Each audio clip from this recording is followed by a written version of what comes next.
एक बार एक राज्य में आलस्य ने अपनी जड़ें जमा ली।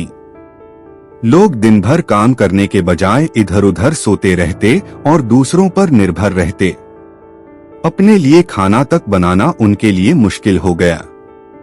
धीरे धीरे उनकी इस आदत से राज्य में अराजकता फैलने लगी। मेहनती लोग परेशान हो गए क्योंकि आलसियों को खिलाने का बोझ उन पर आ गया था। एक दिन आलसियों ने सामूहिक रूप से राजा के सामने अपनी समस्या रखी। वे बोले, महाराज, हम काम करने के लायक नहीं हैं। कृपा करके हमारे लिए एक आश्रम बनवाएं और वहां हमारे खाने पीने की व्यवस्था करें। राजा एक नेक और दयालु व्यक्ति थे, लेकिन वह बुद्धिमान भी थे। उन्होंने इस समस्या का हल सोचकर मंत्री को आदेश दिया, एक बड़ा आश्रम तैयार कराओ जहां ये सभी आलसी आराम से रह सकें। कुछ दिनों में आश्रम बनकर तैयार हो गया। आलसी खुशी खुशी उसमें रहने लगे। उनका दिन भर का काम बस सोना और दूसरों के द्वारा दिए गए खाने पर निर्भर रहना था।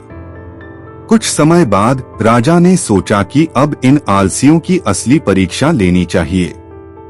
एक दिन वह अपने मंत्री और सिपाहियों के साथ आश्रम पहुंचा। उसने सिपाहियों को आदेश दिया, इस आश्रम में आग लगा दो। जैसे ही आश्रम में आग लगी, वहां भगदड़ मच गई।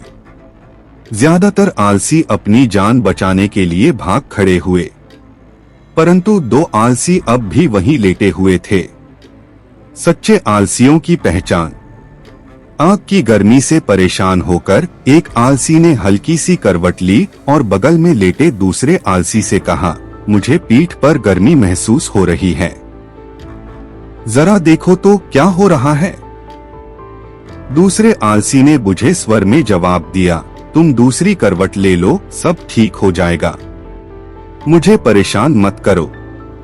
राजा और मंत्री यह दृश्य देखकर मुस्कुरा उठे। राजा ने कहा, केवल ये दोनों ही सच्चे आलसी हैं। इन्हें इनके आलस्य का इनाम मिलना चाहिए। इन्हें आश्रम में भरपूर खाने और सोने को दिया जाए। बाकी सब कामचोर हैं। इन्हें डंडे मारकर काम पर लगाया जाए। इस तरह राजा ने समझदारी से राज्य की समस्या का समाधान किया। सच्चे आलसियों को उनकी मौज का पुरस्कार मिला और बाकी आलसी वापस काम पर लग गए।